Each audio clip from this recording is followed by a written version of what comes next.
anlamda bak. Biz anlamda koyup kazandık. Ya ben de anlamda. Ama çıkayım bir zaman azaltıyor.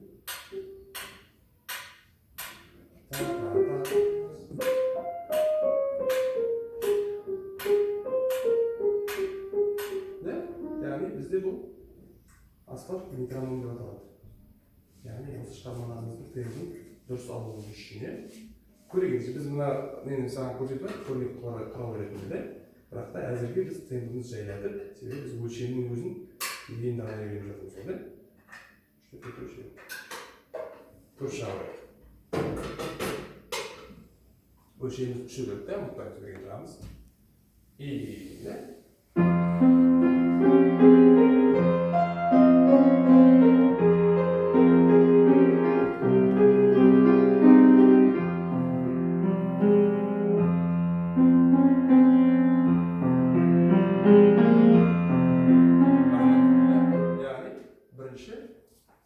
позициямыз біздің оркестрлік позиция деген бар. Яғни қолымыз төмен. Содан кейін барып бізде хор қосылады екен, да? Сол кезде уже біздің позициямыз өзгереді. Яғни кеуде тұсақ көтереміз, да? Еңкейттім аяғымыз жаз. Тағы бір басынан бастап.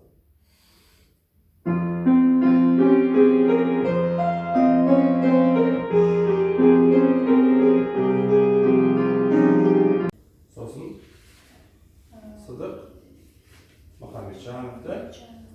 Yani Haydar Sokolov ile Vladislav Gennadievich Sokolov deydi. Onların qanday шығармаларını таныстырсын? Жер үстінде жарғай. Абайдың жер үстінде жарғайын таныстыр. Яғни тербеледі тыңдала. Мұхаммеджановтың тербеледі тыңдала шығармасымен таныстыр. Sokolovтың миллион деген шығармасымен танысқан екенбіз, да? Шығармалар сағанда өзінің көңілге қонды ма? Иә. Жарайды. 2-де 4 өлшемі қалай болады екен бізде? Көрсетіп жүрген бірге, екіге де міндетті түрде жүрген кезінде қолымыз алғары тұтас шығып болу керек, та? Себебі қора көрінеді болады. Және көрсетеміз. Бірге, екіге. Бұл бізде 2-де 4 өлшемі. Ал 3-де 4 өлшемі қалай болады екен? Бірге, екіге, үшке. Бірге, екіге, үшке. Түсіндің бе? Яғни бұл бізде қарапайым өлшем түрлене жатады. Қарапайым өлшем түрлене 2-де 4, 3-де 4. Содан кейін 4-де 4, 5-де 4 деген 6-да 4, 6-да 8 деген өлшем күрделі өлшем түрлене жатады. Яғни бұл бізде қандай өлшем түрлене жатады екен осы шығармаларымыз? Қарапайым өлшем түрлене жазылған шығармалар екен, да? Түсіндің бе?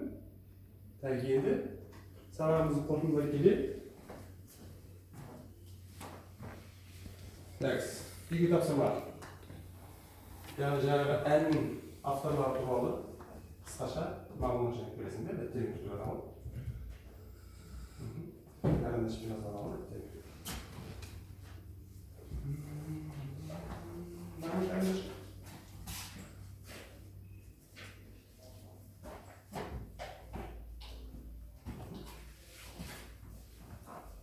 Және әнді берілген жеріне дейді. Яғни 2-ші куплеттің, 3-ші куплеттің қара демей, 1-ші куплеттің қайырмалары. Бұдан куплеттік формада жазылған, алда куплеттік формада жазылған, бұл берілген цифрға дейін, бөлімге дейін талдайсың. Анализ етесің. Сосын барып, әнді әртүрлі орындаушылардың орындауында тыңдау керек. Яғни бұл әнді кербеледі тыңдалады, Леон-Зелен деген шығармамызда біздің екеуі де интернет желісінде бар. Сілтемелерді көрсетіп тұрғанымызда, сол сілтемелерге қарап, біз сіңіру керек. Себебі сен бұл шығармаларды білмейсің. Яғни құлағыңда жоғары, тыңдау керек екенді түсіндің? Жарайды. Үй тапсырмасы түсінікті ғой, да? Және қазіргі істейтініміз мына Леон-Зеленный шығармасының бір бөлімін санап отырып ойнайсыз. Келеміздің уақытымыз бар екен. Санап отырып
жерде не кездесіп тұр? Ферматалар кездесіп тұр қайта-қайта. Және реприза, яғни қайталау кездесіп тұр да. Шығарма вальс екпінді екен да. Қазір мына жерде заңды көрсетіп жіберейін.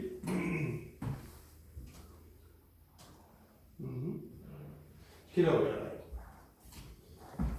Жаңа біздің айтып өттік қой да, Леон Зеленый деген шығармада, яғни композитор қысқаша айтып кетейін да, Владислав Геннадьевич Соколов деген кісі, кеңес одағының кезінде өмір сүрген композитор. Бұл кісі туралы көп нәрсе туралы жаңа баяндамамызда айтып кеттік, мысалы да, енді мына тербелетін тыңдала туралы айтып кетейік. Бұл міне қандай шығармалар Владислав? Хормен жұмыс жасауға арналған шығармалар жазған, кітаптар жазған бұл арналған, аралас хорға арналған, яғни смешанный хорға арналған шығармалар жазған, хрестоматиялар жазған да, соның бірін желісі көп көрнекі қалады да, және халық әндерінің аранжировкаларын жасаған. Кімдердің? Яғни орыс халық әндері болуы мүмкін оның ішінде, қазақ халық әндері болуы мүмкін да, және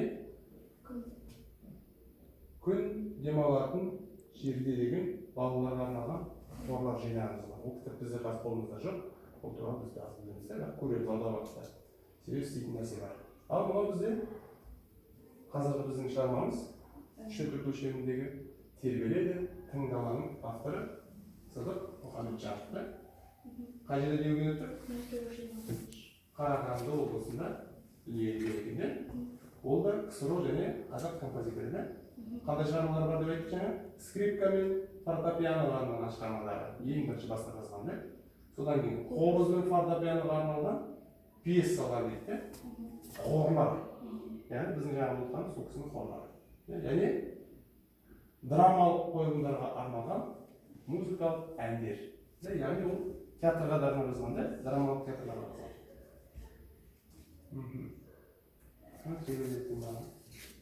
Сөз оқшайды, түнгі самал егін басын тербейді. Алыста қар, қарауытып көлбейді. Айдың нұры баяу ғана дірілдеп, тың алқапты көкшіл жолдар кернейді. Айлы дала, салқын самал тамаша. Яғни табиғатты айтты да, айлы дала, түн бойы ай болып тұрған. Тамаша, желді, сырт деген кереметті, самал жел жоқ тұр. Екі ғашық қол ұстасып келе жатыр оңаша. Керемет деді, соңынан әлі екі ғашық. Яғни бұл махаббатты суреттеп тұрды. Махаббат суреттеп тұрған шығарма. Түсінікті ғой да?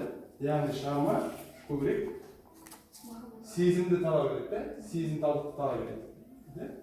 Және жүре ғой. Тағы бір өтіп шығайық. Бір ескертіп жасап жіберейін. Жартылық ноталарды, жаңа мен көрсетіп тұр, сосын ескертіп тұрмын. Жартылық ноталарды міндетті түрде бір қолымызбен ұстаймыз. Себебі созуымыз керек қой. Және сол жартылық ноталарымыз қасына крещенді қойып қоямыз да, көтереміз яғни.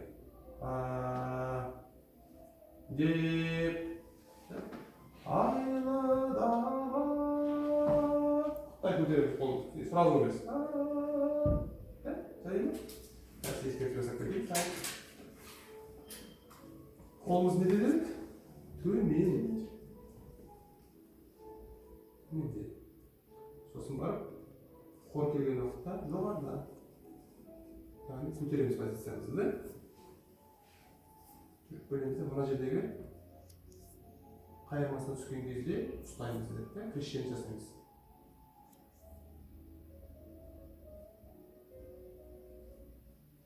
Яғни қатайтамыз да. Салған самал қама түсіріп жасаша. Екі ғашық. Жүрек аламыз. Қол ұстасып келе жатыр оңаша. Алайық біздер бұл жерде репризаны қайталаймыз деп тұрды. Сосын екі ғашық қол ұстасып келе жатыр, немесе бірнеше куплетте жазылған бұл шығармада ескертіп кетейін, бірақ біз әзірге бір куплеттен ғана жасаймыз. Қысқаша тек біздің мақсатымыз 3-4 схемасын 7 теңге бөлді. Келе жатыр фермада. Сосын аккордты алу керек бұна хор дегенде. Келе жатыр деп басында. Сосын оңаша төмендегі кешті. Ең соңында аккомпанемент хорға тоже көрмәді. Ал көрейік. Тағы бір. Мақсатымыз не деді жаңа? 3-4 өлшемін жақсы түсіндіреді. Асық байығымыз жазыңқы. оркестр позицияда. И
yani Türk doğumunda sabahımızda hastaneden